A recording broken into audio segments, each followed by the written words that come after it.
Well, this week it's Brett Hanson's turn to share his financial knowledge with us. How are you doing, Brett?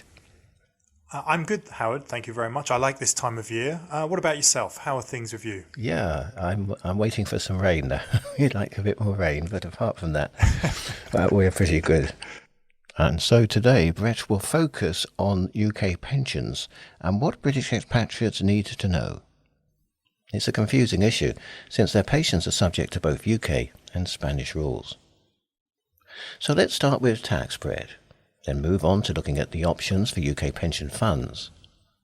When a Spanish resident receives a UK pension income, is it taxed in the UK, in Spain, or even both? Well, Howard, if you're a UK national, tax resident in Spain, then your pension income will in most cases be liable to Spanish income tax and not liable to UK income tax. So for any listeners who are Spanish residents and have UK personal pensions, self-invested personal pensions, defined benefits or defined contribution pensions, then these will all be taxable in Spain and not taxable in the UK, regardless of whether the income is paid into a Spanish or UK bank account. This also applies to the UK state pension. There is, though, one exception which applies to UK government service pensions, these being civil service, local authority, fire service, police and certain teachers' pensions, where the income remains liable to only UK tax and are not taxable in Spain. But Howard, although the income from these UK government service pensions will not be taxable in Spain, it is taken into account when calculating the tax on any other income declarable in Spain. And so it can have the effect of pushing this other income into a higher rate of tax and can affect an individual's earned income allowance in Spain. I understand there's been a couple of changes recently to the Spanish taxation of UK pensions. What has changed? Yeah, there's been two quite significant changes to the Spanish taxation of UK pensions in the last year or two, which I believe some gestors here in Spain are still getting to grips with. The first relates to wealth tax and the recently introduced solidarity tax, in that although pension plans are generally listed as one of the assets exempt from these taxes, a ruling by Spain's Directorate General for Taxes towards the end of 2019 concluded that non-EU pension plans do not qualify for this wealth tax exemption. This means that Spanish wealth tax, and therefore the solidarity tax if applicable, should now apply to a UK pension fund, what with the UK no longer being regarded as part of Europe, from the moment at which someone can take benefits from that pension, and therefore the value of this pension should be added to your other worldwide assets when calculating your wealth tax or solidarity tax liability each year. The second change, Howard, relates to the transferring of pensions, where towards the end of 2021, again, the Directorate General for Taxes in Spain issued a binding ruling which concluded that a pension transfer from a third country pension scheme to a European Economic Area pension scheme will be subject to a personal income tax charge on the whole fund value. I should add, Howard, that a third country is regarded as a country which is not part of the European Economic Area. And so this means that if a Spanish tax resident transfers a UK pension fund into any type of EU pension, such as a CUROPS, then they may find themselves paying Spanish income tax on the full transfer. So just to re-emphasize this for any listeners who are currently thinking about transferring their pensions, if the pension transfer takes place whilst you are a Spanish tax resident, you could potentially find yourself paying tax of up to 50% on the full pension fund transferred. Does this mean that CUROPS are no longer a good option for people living in or moving to Spain? This is a very good question, Howard. It certainly means that for anyone already a resident of Spain, then I would say transferring a UK pension to an EU CUROPS is no longer an option. But for anyone who hasn't yet moved to Spain and are looking to do so, then this is still very much a possibility, but where you would need to carry out the transfer before becoming a tax resident of Spain in order to legitimately avoid this Spanish tax charge. And Howard, we're still finding many British expatriates who want to transfer their UK pensions to an EU-based pension because of the advantages of doing so. For example, if you're going to be living in Spain, then you will be spending euros. But UK pensions are in sterling, and bearing in mind that you may have other UK investments, property, or a UK state pension, which will always be paid to you in sterling, then whenever you hold money in a currency different to the currency you're spending, you're at risk of the purchasing power of this capital devaluing. Just 8 years ago, as an example, £1 bought around €1.40. Now it stands at about €1.14 or 15 centimos, and that's quite some reduction in the value of the pound over those years. But if your pension fund is in euros and you're spending euros, then it doesn't really matter what the euro is doing against other currencies. You're therefore ridding yourself of this currency risk. EU CUROPS, Howard, also offer estate planning flexibility as well as additional taxation benefits over UK pensions. One such tax advantage we touched on earlier with regards to them not being liable to wealth tax in Spain.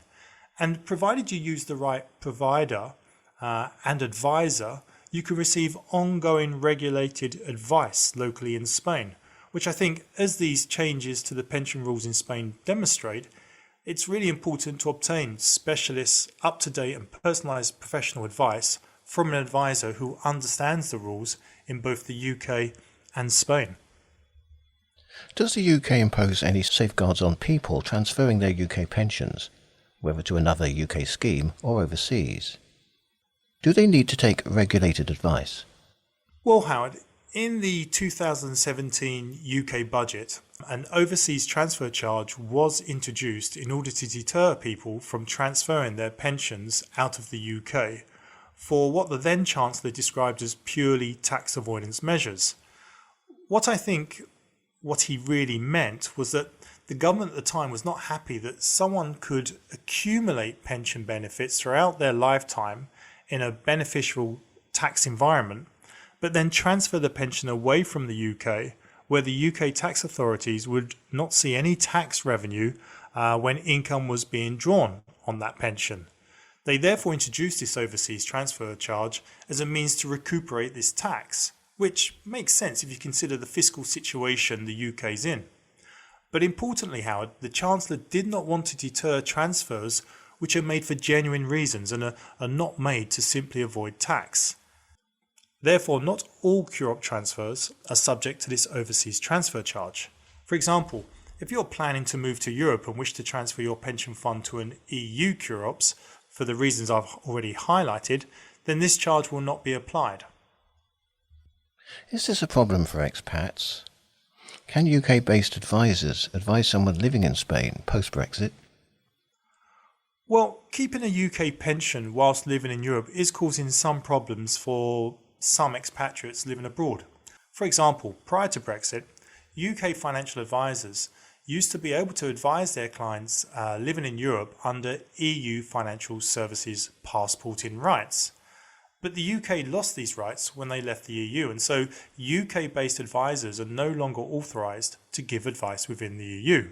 And many UK advisors over the last couple of years have in fact informed their clients of this.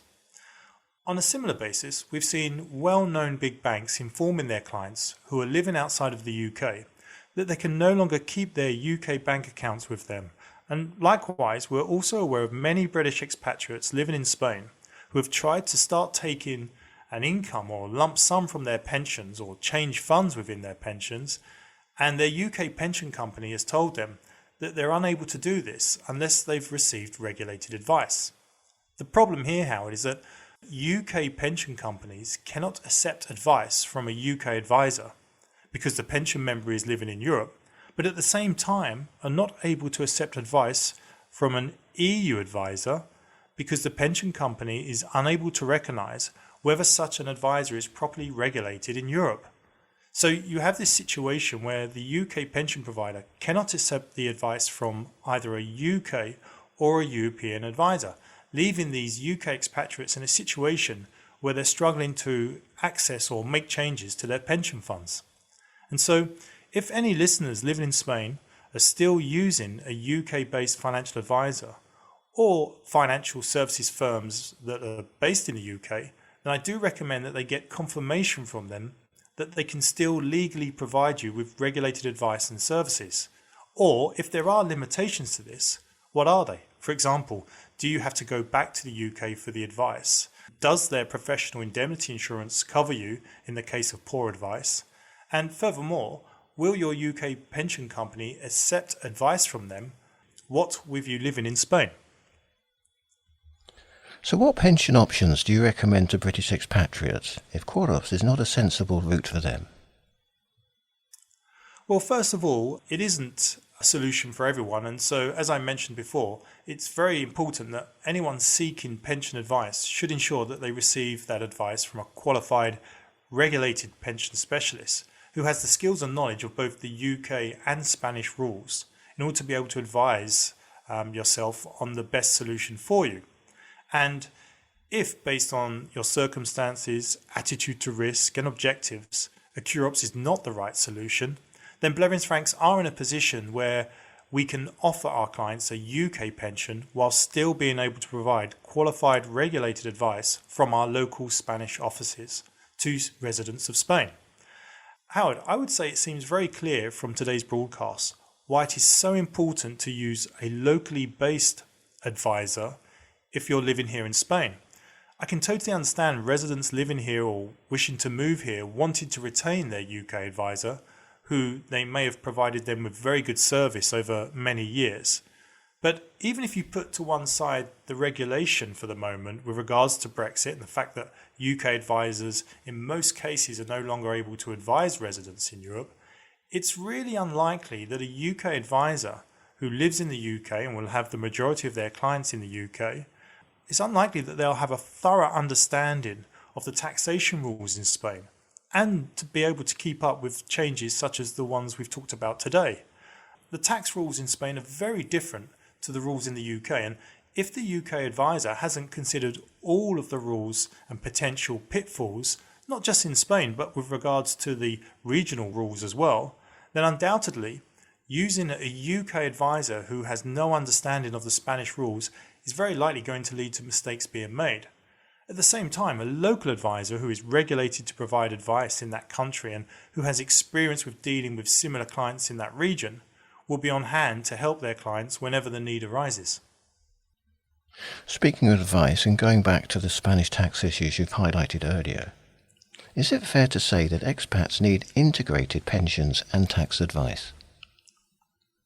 I have no doubt that if anyone is thinking of transferring their pension, then they should certainly ensure that they take advice from someone who can advise them on their pension options and how the taxation of the transfer of their pension could impact them from a UK and Spanish tax perspective. And at the same time, Howard, I would strongly recommend anyone thinking of moving to Spain or are here already and are about to take benefits from their pensions to contact their local Blevins Franks office in order to discuss the implications of those pensions in achieving their objectives, taking into account such matters as taxation of the income and the ongoing advice of those pensions in Spain. Many thanks. We got the contact details that we need for people. The website is great. Yes, I think the first port of call is our website, blevinsfranks.com, where you can find out who we are and what we do. And you can also locate the nearest Blevins Franks local office to yourselves. Well, for listeners on Talk Radio Europe, can we advise you that next Sunday our server is being upgraded and therefore will be broadcasting the BBC. So in that case, Chris will be talking with me from Blevins Franks, and it will be going out the day earlier in the remix programme, which is the best of the week, and that's on Saturday between 1 and 3 after my programme Spanish Sounds at noon with a hour of Spanish music. And this is just for 1 week, then we'll be back to normal in the Sunday supplement broadcasts. Many thanks, Brett. We'll talk again in a month's time. Thanks, Howard. Take care now. Bye.